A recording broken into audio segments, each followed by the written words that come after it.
Andrew Jones, the publisher of the rival site Tar Heel Illustrated, is our special guest. It's time for North Carolina football preview. This is ACC Nation. That's Will Ogenin. I'm Jim Quist. Welcome, Andrew. Thank you for joining us. It's always fun to be with you. Always enjoy the banter before you hit the record button, so it's always a good time to talk to you guys. Same here. Hey, there are several big questions surrounding North Carolina this season, but not the same kind of hype that they received in 2021 as a top 10 team. But 3 years of top 15 recruiting classes, some old, new faces, we'll explain that here in just a minute, running defense, and Mack Brown appears to be putting all of his pieces of the puzzle together. Andrew, your overall thoughts on this team before we jump into the specifics with Will?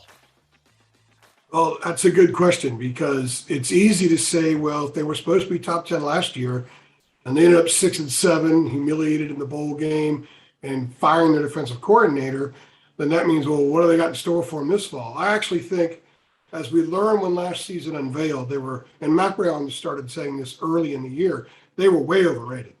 You know, they lost a ton of production, high-level skill guys that are all in the NFL, and they were unable to replace them. Other than, Sam Howell didn't have the same targets last year.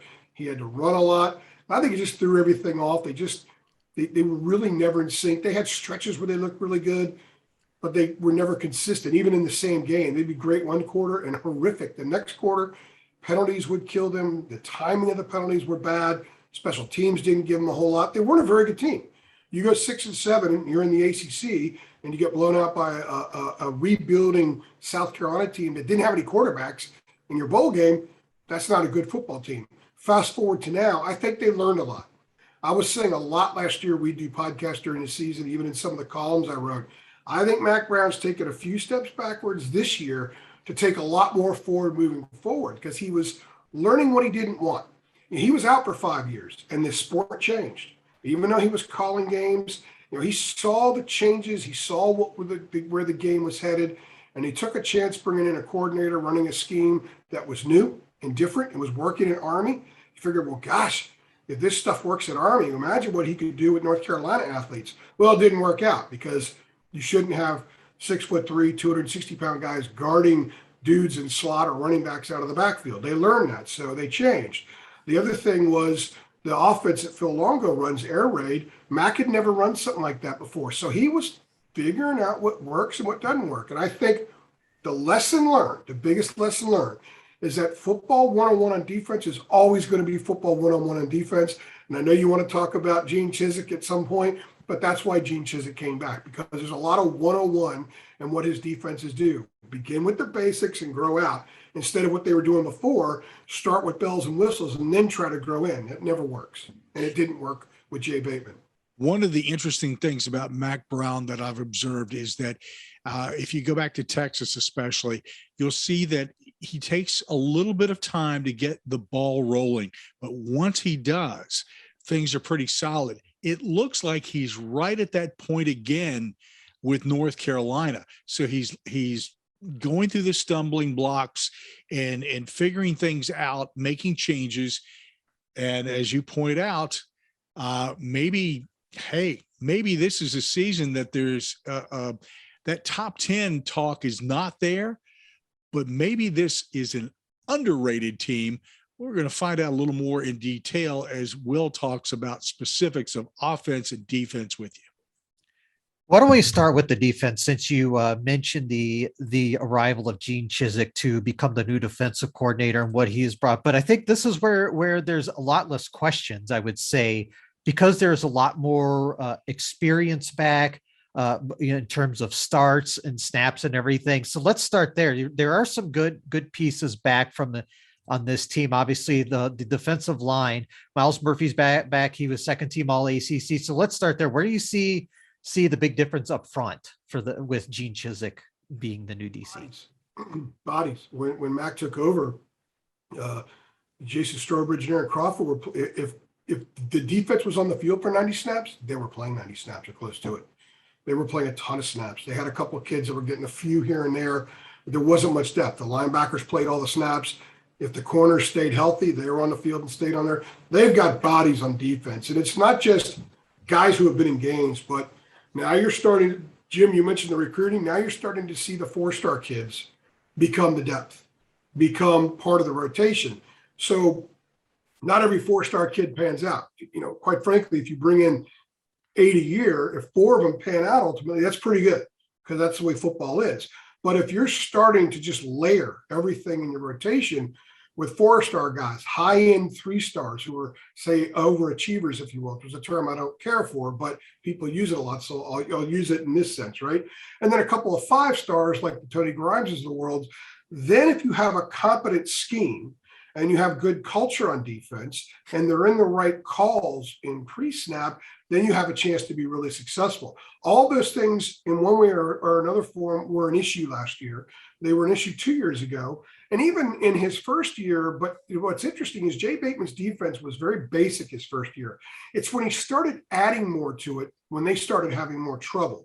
So I think the simplification with how Gene Chizik's going to do things, from the line of scrimmage to the way they handle gap control to the way the linebackers play, they got rid of the hybrid stuff. They're actually going to have true rush ends with a hand on the ground. I think the corners are going to be put in positions to make plays. You've got potential NFL guys there. You've got to let them be those guys. So I think what's going to be really interesting as someone who covers the program is to watch and see how much Gene Chizik lets dudes be dudes on defense. When you throw too much in pre-snap and you overcomplicate things, you take away the dude factor. Let them be dudes. They all know how to play football. Simplify stuff. Let them go after it. Get off the field after a few snaps and get another 4-star guy in there. Maybe young, but they're 4-star guys. You got to get them on the field to develop. I think that's what's the most intriguing thing about this North Carolina team, because they can a giant jump defensively because all you have to do is look at precedent. Gene Chizik took over a horrific defense from 2014 into 15. What did they do? They win 11 games and they go to the ACC championship. Now, they didn't have a great postseason defensively against Clemson and Baylor that year, but they were really good. They were really opportunistic. And his favorite term is catastrophics. They didn't give up a bunch of big catastrophic plays. They made teams punch the ball down the field if they were going to score. They didn't just break down and explode like last year's defense did time and again. So I think that is something Carolina fans should be excited about. Observers of the sport should focus on that. Say, okay, if Mack Brown is going to get this thing going, it has to be on that side of the ball, and it has to be Gene Chizik. So North Carolina brought in Noah Taylor as a grad transfer from Virginia. What is his role going to be on this defense? Well, they need a voice.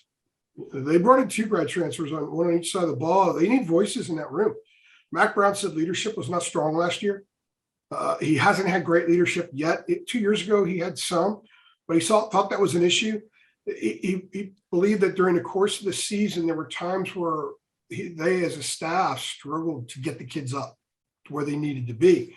And the staff shouldn't have to. You need to have culture in your program. If you're going to succeed, he likes to say, you got to have player-led teams. Well, player-led teams are not born during a tough moment in October. They're born in June and July, and they come through in that tough moment in October. And they just didn't really have much of it last year. And in football, you need more than 1 or 2 guys.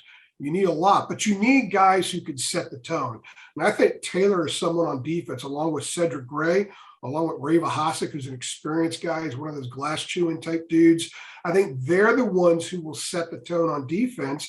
And a guy like Taylor, look, he could have gone to an NFL camp somewhere and taken a shot at the NFL, but he went to North Carolina because he believes that he can get to the NFL by going to North Carolina. And the irony is he actually signed as a transfer when Jay Bateman was still there, but he actually fits into what they're doing now better from a vocal standpoint and from an athlete standpoint. So they need him to be really good. They need these grad transfers that come in to be big time players, because a lot of the guys that they have on defense have been flare up guys, but they've never really been consistently really good. So they need someone to show them what it's like being really good every snap. And Noah Taylor was close to being that guy at UVA and may have more of a chance of being that guy at Carolina. I like the secondary for North Carolina. Obviously, Storm Duck had a kind of a rough season because he was injured. Tony Grimes, I think he's young for his side, but he's shown a ton of promise. What can you tell us about the secondary? It feels like this is one of the strengths of this defense. I absolutely will. There are talk about dudes. You can talk about a bunch of 4-star dudes and even a 5 in Grimes. I'll put it this way. Connor McMichael was the number 53 player in the nation in the class 2018. Went to Clemson. He was a borderline 5-star guy. Transfers to Carolina after a year. He got on the field a lot last year because Duck was hurt, right? So Duck is healthy. Grimes is Grimes. McMichael could have come back, but went ahead and said, I'm going to the NFL. He's a free agent, signed as a free agent. Point is, he went that route instead of coming back to North Carolina because he wasn't going to get on the field that much if Duck and Grimes are healthy. Now, if is a big question with Duck. He's been battling injuries for almost 2 years now in some capacity. But if those two are healthy, Mack Brown calls them both NFL players. So if you have NFL corners and you got a guy like Gene Chizik calling the defense and you've got 8 or 9 dudes that you trust up front, think of the things that they can do. They can be a little bit more creative with their blitzes. They can, put the safeties don't have to help as much, so they might be in positions to make more plays. There's a trickle-down effect with all this stuff, but you got to have really good corners if you're going to challenge for your division in the ACC, in the Coastal Division. So these are guys that can be really good, but I would temper the enthusiasm if I'm Carolina fans and the expectations, because Grimes has been inconsistent. He's an unbelievable talent. He's an NFL talent, but he's been inconsistent. And Duck, when he's been healthy, has been phenomenal, but he hasn't been healthy a whole lot. So there is, as much as there are reasons for optimism all around this defense, there are still question marks everywhere. But I think a difference in the program right now, as opposed to recent years, is they might be at a point where, hey, if this guy's not playing that great, we got someone else that we can put in, and we're okay with that. That's the way the staff can view things. Corner may not so much be that way because those guys should be so good. Like, it would be a tremendous drop-off if one of them is not on the field because of performance. But I would expect them to, at the minimum, be pretty good at corner, very good, more than likely, if they both stay healthy. And then at safety, they have a lot of guys. They have a lot of dudes back there that have been really good at times, but they've also been really bad at times. So how much of that was a scheme before? How much of that was too much placed on them with the over-communication in pre-snap? They had plays last year where the defense wasn't even set when the ball was snapped. Georgia Tech scored a touchdown inside the 5, a running play. And when the ball snapped, all 11 North Carolina players are looking at the sideline. They weren't ready to go because they had no idea what was going on sometimes. So you eliminate that. You're quicker on the snap. You allow your natural ability to take over. And if you're really good in some spots and winning some of your battles, then you can really allow the athletes, the studs, to be studs. That's what they hope happens this year. I'll believe it when I see it, but I do think there is potential that the defense could make a significant jump just in the simplification, allowing dudes to be dudes. And those two on the corners, they're dudes. So with all of the home games there at Chapel Hill, some critical games, I thoroughly expect to see at least a couple of dozen, maybe more signs that say, let dudes be dudes. We tried to trademark that last year, and it lasted about 3 minutes. You know why? Because last year, I kind of took a beating for it, and justly so, because I was saying, look, they got a lot of dudes on defense who were very young. And dudes are still dudes, whether they're 18 and wet behind the ears or 21, they're still dudes. They need to get on the field, they need to play. But development, to me, is stymied some when you're having guys try to execute a philosophy that doesn't make sense. Des Evans is a perfect example. He's an extremely talented football player, but he played the hybrid the last 2 years. So he played 489 snaps. But what was the value in those snaps if he's being asked to do stuff that he never should have been asked to do? I'll give you an example. Cedric Gray, who's a very articulate linebacker. He's going to be the guy barking the calls on defense. He said to us after the spring game, and I'm going to paraphrase here, but it's close to being the exact quote. If it's me, I wouldn't have a 6'6" dude guarding running backs out of the back 25 yards down the field. For case in point, they were frustrated with the system. They didn't have tremendous confidence in it. I think the confidence waned as things went on. So now Dez is a hand in the dirt guy. He's going to go get the quarterback guy. They basically had narrowed down his role to three things. He didn't have to think about a bunch of stuff in pre-snap. Just go get the dude, go get the quarterback, be the guy that you were gifted to be, and see how it works. So because of stuff like that, I think that A, it's interesting for me, and B, fans should at least think that there's a chance for improvement and maybe tremendous improvement, because when you've got a lot of highly talented players on that side of the ball, and if things start rolling in a positive way, college football teams make dramatic improvements in 1 year all the time. Oh, yeah. So who's to say that this isn't their year to do that? Kind of what you spoke about early, Jim, is okay, last year wasn't the top 10 year. Maybe this is the year. I wouldn't say top 10. It's kind of crazy. But I think you could be looking at 8 or 9 wins if the defense does what Gene Chizik did the first time he took over the defense. And he's got a lot more natural talent now than he did in 2015. Plus, he has a lot more experience understanding the game in general because of his experience, going in different places. So I'm looking forward to seeing what Chizik can do there. I think that's exciting. Let's talk about how North Carolina can move on from Sam Howell, a very talented quarterback who is where he should be. It would have been nice to have him back, but that's not the way it worked out. So we're talking about potentially at starting quarterback Jacoby Criswell, Drake May, or Connor Harrell. Now, Criswell is the guy who backed up Howell. May's got a little experience under his belt. Harrell is basically a freshman coming in. So which one of these three guys is the guy, or as the rumor mill says, Mack's talking about starting 2 quarterbacks? Well, Mack's done that. He did it at Carolina back in, Jason Stanisic ended up setting the school, he broke Choo-Choo Justice's record for all-purpose yards or total yards. And Mack had him platooning with Mike Thomas. And he did that with Chris Keldorf and Oscar Davenport. He did it at Texas a few times. But I think I don't believe that saying where it says if you have 2 quarterbacks, it means you don't have any, because I think that they're not in a bad situation here. They've got 3 kids who are going to take snaps at the Power 5 level as a starter somewhere at some point in their careers. But the question is, are any of them ready right now? And who's most ready when they play Florida A&M on August 27th? I think that Drake May is going to be the guy. Stuff that I'm hearing is that Drake May just kind of fits the suit more. He's a better runner. He sees the field better. He's 6'5". I don't know if you all know, he's Luke May's younger brother. His dad played quarterback at Carolina. And the people who know the May family, he's got another May brother that won a national title in baseball at Florida. Everybody says that he is by far the best athlete of the bunch. By far the guy who is almost a surefire pro. There are people right now that say he's going to be an NFL quarterback. I'm not saying that because I haven't seen him perform against quality competition. In fact, when they open the season, he will have only taken a handful of snaps in almost 3 years, because he didn't play his senior year of high school because North Carolina had spring football that year and he enrolled early. And then last year, he didn't really play at all. So we're talking 2019 in late November was the last time he threw a meaningful pass, so to speak. So they might ease him in. There is talk about maybe playing a couple of guys early and seeing who moves forward, or you just want to give Criswell an opportunity to really win the job. I think May's going to get the job. By the time they play Notre Dame, they're going to know exactly who they are in that respect.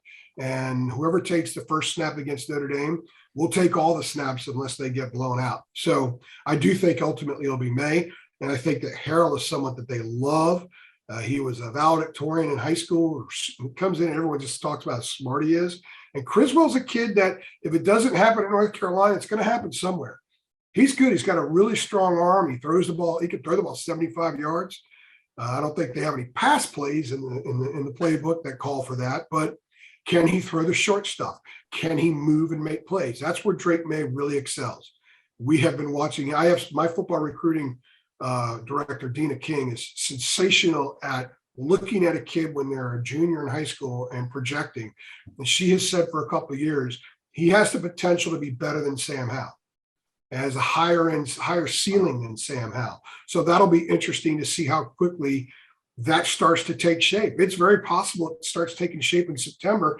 I think the sooner it does, the better opportunity this team has to have a good season, because if they're still going back and forth in mid-October at quarterback, I don't think that's going to be good for this group. I know what I said, that I don't believe in the old adage that if you have two, you don't have any. I do think you can have two and have two really good ones, but I do think ultimately in order to win, one guy's got to take over and be the guy. And my projection is that will be Drake May. Okay. So you put her on the spot a little bit. She can handle it. Hey, she said Bryson Nesbitt can play wide receiver. He's a tight end. And what's he doing in spring? He's lining up at slot as much as he is at tight end. Think about that. A 6'6" guy lining up at slot. Wow. So she called that too. I trust what Dina says. Yeah. Miss King knows her stuff. Well, there you go. So what you're saying basically is he may be the dude or a dude. So he's got dude potential. I'm going to play this to the end of the show. I'm going to play that over and over. That's going to be repeated. If they go 4-8, which is possible, then you guys can really let me have it over that. And I'm not projecting a great season. I quite frankly, I think what this does is when you look at the roster and the composition of talent right now, it puts pressure on Mack Brown. This is year 4. This is a results-oriented business. He understands that. And they went to the Orange Bowl 2 years ago. That was a good season, but it wasn't a normal season. So how much of that was real? You remember Indiana had a really good season, and last year they kind of showed people that maybe it wasn't all that real because it was just a quirky season. Not everybody had their full complement of players. Carolina played an ACC heavy schedule 2 years ago, so maybe that's how they snuck into the Orange Bowl. Who knows? But in year 4, and a coach that didn't have to come out of retirement, he didn't need the money. He had a real good thing going on. He got back in this thing to win. And I think that part of Mack Brown wants to show people, because he's got naysayers. There are people that don't believe he did a great job at Texas, which is insane. If you look at Texas the 25 years before he arrived, and if you look at Texas since he left, his time in the middle of that period there totally stands out. So Texas hasn't been worth a crap since 1980, except for Mack Brown era. But I do think that he hears that. He knows that. And I think he would love to stick it to some people and prove it that he could take North Carolina to a place nobody has consistently done before. He was on the cusp of it in 96 and 97, then he left. So there's an unfinished business thing here. And there's also, hey, I want to prove to them that I could take that basketball school and I could take them to the CFP. I think that's why one of the reasons he came back. And it's a big reason he came back. So that means there's pressure on year 4. You can't go 6-6. And the school's not going to sit around and have a coach in his 70s go 6-6 and try to sell the future, because it's really hard to do. They're seeing it in recruiting right now. They're likely not going to have a top 15 class this year. They're offering more kids than they did before because the shine is off some. So now this year will determine whether or not they can get the shine back on. If they do, he's got a chance to achieve his goals. If they don't, it's going to be very, very difficult. Well, we'll take a look at that schedule here in just a few moments. A quick question for you. Jack Bucknell gets a quick turn coming in as the O-line coach. His mindset, tell us a little bit about that. Well, physicality. They gave up 49 sacks last year. Now, everybody beat the crap out of Stacey Searles, the offensive line coach, saying, well, it's all his fault. He stinks. Well, he doesn't stink. There were a lot of factors why there were a lot of sacks, and Mack has been very open about it. They didn't have receivers getting open. Josh Downs was the only one getting open. That was a big problem. And if you listen to what their coaches were saying this spring, Mack and Phil Longo, the offensive coordinator, who's also the quarterback's coach, they emphasized the importance of quarterbacks getting rid of the ball quickly. Now you think about, why did Sam Howell last to the 5th round? Because he didn't get rid of the ball quickly sometimes. He held on too long. So everyone, PFF charged Sam with a lot of sacks. But the offensive line did not do a great job of protecting. It was an issue all through the first 3 years in Mack's part 2 time at Carolina. They need to be better up front. They need to be more physical in the pass protection. And they also need to be more physical in short yardage situations. Their run game in the red zone has been bad 2 of the 3 years, and they need to be better in that area. So they went out and got Jack Bucknell because he's about physicality. He's about winning at the point of attack. As soon as the ball snapped, get up in the grill, move that defender. win the battle immediately and take ownership of that snap. And that's something that I watched a lot in spring practice. And it was really impressive seeing the emphasis on that, because offensive line plays became, I mean, it's not just skill based because it's always physical. You're always going to have physical contact and bang heads on every snap, but it's so hands oriented now. I kind of thought it was cool hearing some pads pop a little bit more. Get that shoulder into someone, get that face into them, get them elevated a little bit so they're a little bit more upright so you can do whatever the heck it is you want to do with the defensive line. That's what they're emphasizing. Whether that, shows itself this season, I don't know. They have a lot of older guys on the offensive line, but they're largely guys who have been incredibly inconsistent in their careers. Really good one game with a 75 PFF and really mediocre with a 45 the next game. So, when you're, what are they, 6-7 last year, 8-4 the year before that, 7-6 the year before that, that's fairly average, fairly mediocre. And that usually lends itself to inconsistency. You can easily trace that bouncing ball and stuff like that. And the offensive line needs to be more consistent, and that's why they brought him in. So on to the running backs for a moment. Little bit of depth concerns there. Obviously, Ty Chandler's gone. He is now getting ready to start his pro career up the road from me in Minneapolis. British Brooks is back using his COVID year, but again, there's not a ton of proven depth behind him. Is this a case where you could see someone eventually take the job from Brooks this year? Yeah, I think so. Brooks, he exploded he had a decent game against Wofford, if you want to count that, last year, the week before they played at NC State. And he was really good against NC State. Then he had a really good bowl game. And all of a sudden, British Brooks is the flavor of the month. And they had nobody else coming back, so he came back. He's running back one right now, but I'm not so sure he's going to be running back one by the middle of October. I think you're kind of hitting on that. I really like DJ Jones. He's been in the program a couple of years. He just looks so good in drills and everything, but he can't stay healthy. So, and Mack Brown said late last season, staying healthy is a skill. You got to be able to stay healthy if you're going to get on the field.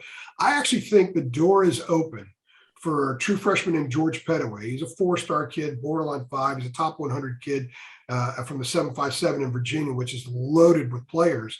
I think someone like him, it would not surprise me as a true freshman if he gets most of the touches at the midpoint of the season and on. And they have another true freshman, Marion Hampton, coming in, a little bit more of a power guy, run between the tackles guy. I think he's going to get an opportunity to get on the field and show what he can do as well, because as nice a story as British Brooks is, he was a preferred walk-on when he came in. He's a special teams captain. He's an incredibly smart guy, but I'm not sure he's a guy to take the ball 200 times for you. I'm just not sure that he's that guy. And if he is that guy, I'm not sure he's a guy like that on a team that wins 9 games and contends for a division title. I'm not being disrespectful to him. His ceiling's probably about right here. Well, George Pettaway's ceiling is not on camera. So I think in the end, you may see them go that direction. They're going to be older on defense than they will in the skill stuff on offense. A lot of new names on offense, which is why those old guys up front, they need to do a better job so they can help those young guys assimilate. So obviously a couple of years ago, all the skill position guys left for the NFL, and somebody had to step up a wide receiver. Did you have any idea it was going to be Josh Downs last year? We got an indication in the Orange Bowl. He scored 2 touchdowns, and in that whole doing the opposing schools signs, everybody's got these weird signs and stuff. He scored a touchdown, went right in front of the Texas A&M section, did the gig him down thing. They do that gig him stuff. He get gig him down, and a bunch of people were ticked off and everything. That's Josh's personality. And he's going to do whatever he's allowed to do on the field. So it helps that you have a tremendous athlete, a guy with NFL potential, NFL speed, NFL breakaway ability, NFL toughness, who's also got, typical NFL wide receiver moxie, but he can't do it alone. If you look at his game by game stats last year, look at the second half of the year as opposed to the first half. Defenses started keying on him big time. They were taking away his legs. He wasn't scoring touchdowns anymore. He wasn't churning his wheels. He would catch 4-yard passes and get 7 yards. They were wrapping him up. They had eyes on him because nobody else stepped up. Antoine Green was okay for a few games, but it wasn't consistent. So they have huge question marks at receiver. That's why Bryson Nesbitt, whom I spoke about earlier, they're lining a tight end up at slot, A, because he's a wonderful athlete and he could run routes, but also out of need. They need people that can run routes and catch the ball. They had about, 8 wide receivers in spring practice, because they lost guys, dudes transferred. They have some young ones coming in that they don't know where to run. They don't know what the routes are. There's going to be a lot of newness out there at receiver this year. And until some other guys step up, that could be an issue, which is not a great problem to have when you're going to have a brand new quarterback. Yeah, and you talked about Downs. I'm looking at his game log from last year. After the Notre Dame game, he had 4 catches in that Wake Forest game, and the one where they won 58-55. And even though Wake wasn't that great of a defense, they still found a way to hold him in check. And even though he was catching balls, he just wasn't getting the big games like he was in the first 2/3 of the year. So your point is very well taken. I totally understand that now. And you mentioned it. There's just not a lot of just like with running backs, there's not a ton of experience back there. But who would you say of all the people outside of Downs is going to be the one to help step up this year, aside from Nesbitt?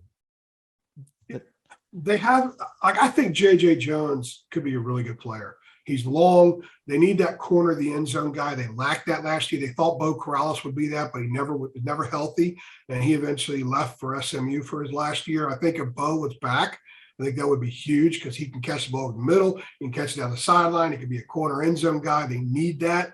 I really like JJ Jones, but I think it's a question mark. They got a big time freshman coming in who I think a lot of people think is going to get on the field right away, but I've seen that a lot before. Josh Downs was a big time freshman, and his head was spinning for several months before he kind of figured things out a little bit. Plus, he had some pretty good players in front of him. So I think Mack said something I thought was elite at the end of spring, when he described Antoine Green as elite. Antoine Green was a big-time prospect coming out of high school, but as a true freshman in a game at Syracuse, he suffered a horrible injury. And I think that physically and psychologically affected him for a few years. I'm not sure it wasn't until around that Notre Dame game last year, if you look at his numbers, he was pretty good that night, that maybe he finally got past that. If he did, and he's the guy who's now starting to creep toward his talent level, then he could be another really good receiver who could be a possession guy. He could go deep down the middle. He's got some giddy up, so he could stress defenses so they can't focus entirely on Josh Downs. If they don't have anybody that steps up, they're going to have a tough time throwing the ball, and they'll be forced to run a lot in a situation where you don't really have anybody that's been a consistent runner at the college level behind an offensive line that's trying to build a new identity. I think the offense, we talked about little question marks all over the place on defense. I think on offense, they're huge question marks kind of littered all over the place. Before Jim brings us home with the schedule, I just want to ask you a recruiting question, because obviously This team has done a really good job in recruiting pretty much ever since Mack Brown took over. Obviously, Dre Bly is a huge part of that. He's been great at getting into Virginia and getting a lot of kids who are going to be big time players. So what is it about Dre that just kind of endears him to the recruits? If you're around Dre Bly, you can't be in a bad mood. Dre Bly's got an infectious personality. He is the epitome of positivity. He is an achiever. He has achieved a ton in his life, and he's not afraid to let you know about it. He lets these kids know, and he believes in these kids. He's an incredible recruiter because I think he's honest with kids, and they see that. And mamas love him, but dads love him too. And you've got a dude he's got cornerback, won a Super Bowl moxie. And he carries that onto the recruiting trail. And when you're recruiting in Charlotte, which has got a crap load of talent, and you're recruiting in the 757 of Virginia Beach, which has got a crap load, that's Atlanta type talent, just a little bit smaller base. You have a guy who lives in Charlotte. He's coached in some high school stuff there and run youth league programs there. And he's from the 757. He's got moxie that speaks the language of a lot of these recruits. So they identify with him immediately, and he connects with them, but he can also speak to them at various different levels. So I think the trust factor in the rest of the program, a lot of that comes through Dre. And like I said, he's just an unbelievably positive guy. And all my interactions with him, you walk away thinking, man, he's one of those dudes that he's an NFL guy. He's a college football Hall of Famer. And he'll let you know, but he doesn't do it in an arrogant kind of way. He doesn't do it in a way, well, you're not good enough to be in my space. And a lot of athletes, even after they play, are like that. He's not at all. He can get down onto any level he needs to, and he's fine there. He can go up to any level he needs to, and he's fine there as well. Interesting. This schedule seems like one that can be taken advantage of. In a couple of words for each one of these games I'm getting ready to mention, tell me your thoughts about what you see happening. Up front, the App State game, it's the second game. They're always a challenge. What do you think? Well, the App State beat them at Chapel Hill 3 years ago. So Okay. That was the week before Carolina almost beat Clemson. So don't go to sleep on App State. App State's a good program. Yeah. Boone is going to be it's a noon game, so they'll be drinking at about 8 o'clock the night before.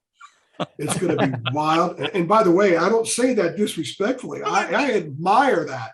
That's I normal. admire those environments. Yeah, that's a definition of college town right there. It really is. I mean, it's a phenomenal place. I can't wait to be there for that game, just to be there. And how cool is it for them to have gotten that program to the point where Miami was there a couple of years ago, Wake was there, and now here comes Carolina. I think it's a very dangerous game. I think it would be a really good win for North Carolina to win that game. If their name was something other than Appalachian State, I think a lot of people might look at it differently, but that's a really good football program with a tremendous winning culture. No matter who the head coach is, they just keep winning. I think that's a very losable game for North Carolina. And if they lose that game, also think it's a dangerous sign of what's to come too. If they win that game, I think they'll get a little boost, and they'll need that because I don't think it's super easy the week after that either. And they know how to tailgate there, and really there's some great cooks. So just, you already know that. I don't have to tell you. Absolutely. Notre Dame in game 4. This is going to be in Chapel Hill. So this is why I say I'm beginning to see a trend here, which tells me this is something that North Carolina can take advantage of. What do you think about this game? Depends on what their record is when that game arrives. And, they should be 3-0. They should win it out. Year 4, Mack Brown, North Carolina. Year 1, App wins in Chapel Hill. Okay, Mack inherited a mess. He inherited a bunch of guys that didn't know how to win. They didn't have good culture. They were trying to build it. Year 4, none of that should be an issue. You should roll into Boone and win that game. So they do that, and they take care of Georgia State the week after, which I don't know why they're going to play that game on the road. It doesn't make any sense. Then they have a week off before Notre Dame. I've never been a big fan of teams having a week off before a huge game because you don't want to play that game on Wednesday, 10 days before it, mentally 10 days before it even occurs. They'd be better off playing a game that week, in my opinion, but the schedule is what it is. So let's say, for the sake of discussion, they're 3-0. They look really good in Boone. They look really good down in Atlanta. They won't have any problem with FAMU in the first game. They're 3-0. They get an open date, which they have to play, which means it's one more week of being undefeated. They'll climb into the rankings because that's the way that stuff works, right? Yep. So they're like number 24, and here comes Notre Dame. So much is going to be riding on that game. For me, as a guy who covers the program, who's covered the league for a long time, covered the program for a long time, I would like to see that just because I'd be fascinated how they would handle it. Is it just too much for them? Or are they ready? Are they ready for that moment? To me, that's what I would want to see. I think that'd be really, really cool. Notre Dame's come in before. I think Carolina's beaten them once. That was in 2008 when I think Quan Sturdivant had an interception return for a touchdown. That was a good Carolina defense back in the day when Bruce Carter and a bunch of those guys were playing. I'm not sure this group is that group yet, but Notre Dame may have question marks too with a new staff, and they lost a lot of guys they have to replace as well. So I would think if you're North Carolina, you would want to get Notre Dame at home in September and not October or November. I think that'll be a more difficult animal for the Tar Heels. But if they're 3-0 and they're somewhere in the bottom of that poll, this state's going to be on fire that week. It'll be a lot of fun, but it'll also be really telling about where the program is and how they perform in that game. Yeah. Revenge game is up next. Virginia Tech comes down to Chapel Hill. What do you think about that one? Yeah, a week after that, that's North Carolina football has not handled having to give huge emotional investments in consecutive weeks very well in the past. And that's what they'll have to do. North Carolina football would be, hey, you're 3-0, you beat Notre Dame, everybody tears down the goalpost, Franklin Street parties until Tuesday, and then the Hokies come in and just run it down your throat that Saturday. Again, I'm a big fan of psyche. I loved the basketball team this past year. It was all about their psyche. It was all about their chemistry. Where were their minds? They finally got everything right, and voila, their talent took over, right? In football, it's somewhat the same way. But you're doing this in football in a culture that hasn't fully been established yet. They haven't won that many big games in their past. So having back-to-back games like that, again, you want to know where the program is in year 4 under Mack Brown? Talk to me after the Hokies leave town, and I'll be able to answer that question for you. Yeah, that's a very easy letdown game, especially if they beat Notre Dame. Even though Virginia Tech is going to be probably a little bit down this year, they still look like they have a good enough defense that can give this team fits. And they always beat North Carolina. I know they could play anywhere. They could play in Marge, and Virginia Tech's going to have an 8-point advantage. To be spotted 8 points just because Carolina's going to make mistakes against them. Just like last year, Sam Howell threw 3 interceptions against them last year. Whoever would have thought he'd do that in a game? And they were terrible in that game. That was the game that Mack Brown's like, whoa, okay, we're not what we thought we were. And I thought that was interesting because that night was a terrible night for Carolina football. You know, I'm not a big believer in revenge because once the ball is snapped, all that stuff's gone. You can't get revenge during the course of the game. It's more in your preparation. And if North Carolina doesn't prepare well for Virginia Tech, then there's something wrong because that's a program that the fans hate. I think that there's as much desire by a lot of Carolina fans to beat Virginia Tech as there is anybody else, especially after what happened last year. So it'll be very interesting to see what they're like because you got to go to Boone, you got Notre Dame, you got Virginia Tech in your first 5 games. Are they 2-3? Are they 3-2? Are they 4-1? That'll be very revealing about where this program is. Here comes your next one, Miami, but this time it's down in Florida. That's going to be a tough challenge. Well, anybody who tries to project Miami until they actually see Miami is making a big mistake. I mean, they're the quintessential, hey, it's their year, and it never is their year anymore. For the last and that's a 20 shame. years. Yeah, that's a shame. I think the ACC needs Miami to get back to being what Miami should be. Virginia Tech needs to be good. I think North Carolina with its brand needs to be good. Florida State needs to get back. And then people won't be talking about how terrible the ACC is. That should be a very important game. Should be, but we'll know. We'll know when that game arrives. Odds are one of those 2 teams will be underachieving at that point because that's kind of what they do too often. Pitt in Chapel Hill. They have not visited Chapel Hill in a while because they didn't play in the COVID year. And the last 2 times they played were Thursdays in Pittsburgh. So we're talking 2018, last time Pitt was in Chapel Hill, they're coastal foes. So again, Pitt's a team that gives Carolina trouble because of the physicality. North Carolina needs to be more physical than they've been. They haven't been physical enough for years. And the only times, the 2 periods that I've been covering the program where it has been physical was at the end of Mack's run, and they had a bunch of dudes that went to the NFL that were first-round draft picks. And then Butch Davis kind of had a physical thing going, but other shenanigans were going too, which ended his run. So they need to get back to being more physical. So this stretch of games you're talking about, the Irish, the Hokies, the Panthers, those are games at home. You've got to be physical enough to win. You can't lose those games at home because you're not physical enough in the trenches and elsewhere. And again, these are all tests that will reveal where this program is in year 4. I'm going to confuse everybody here just briefly. This is a real conference game this year, folks. Wake Forest. How about that? In Winston-Salem, it's going to be a tough game. I think, the neat thing about this in-state, and it always brings out the fans. I don't know why Sam Hartman's not getting more love right now than he is. It doesn't make any sense. I think he's an NFL player. Dave Clawson's got a great program. How about Wake Forest? Arguably, outside of Kansas, the worst power conference program ever in history until Jim Grobe got there. And they've gone back-to-back with their 2 best coaches in school history. That's pretty cool. And they're both guys that are happy being there. Dave Clawson will be fine. He's had opportunities to go other places, and he's still there. He's got a damn good program, and they know how to move the ball and score points.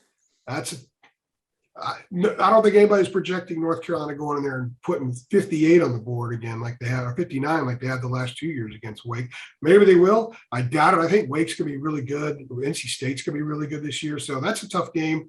And if the Tar Heels are playing, if it's a very meaningful game other than just pride, that means that they've made some progress. We're talking about revealing where the program is. That means that they've been physical and they've been able to win some challenging games, have that back-to-back stretch early against Notre Dame and Virginia Tech. And maybe they mentally will be much more ready to go in and win a game like that. But, it's very well Wake could have one loss, be undefeated at that time, and be playing for something very, very significant. So that'll just elevate the challenge. This has got to be a fun game. NC State in Chapel Hill.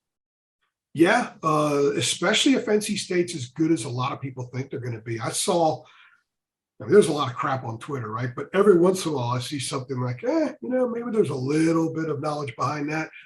There are a few people that actually think that they're a dark horse for the CFP, kind of like the way North Carolina was a year ago. The difference is NC State has a proven defense. North Carolina didn't have a proven defense. So I think the Wolfpack is going to be really good this year. They have a very good quarterback. They're always good at the line of scrimmage, but that game will be in Chapel Hill. We want to see what kind of crowd North Carolina can have on a holiday weekend, even though it's NC State. I think that might bring out the best in the Carolina crowd, and it could be a very meaningful game. At the very least, they could be playing to spoil something for the Wolfpack, because I think State's going to be really good. So that'll be very, very interesting. There are a lot of opportunities on the schedule, guys. These are games that if North Carolina plays to its potential, should win a lot of these games, most of the games. But there are also a lot of losable games for this club because they have so many question marks. So if half the question marks are answered in a positive, that means and half aren't, you're looking at a team that probably splits these games that we've talked about. Interesting. You can listen to the podcast by subscribing. Simply go to our homepage, click the link in the middle of the page. For listeners all over the world, we're streaming on ACC Nation Radio, and you can watch us on YouTube. Make sure you subscribe and follow us to hear the latest, and be sure to visit us at accnation.net. Thank you so much to our special guest, Andrew Jones, the publisher of Tar Heel Illustrated on the Rivals Network.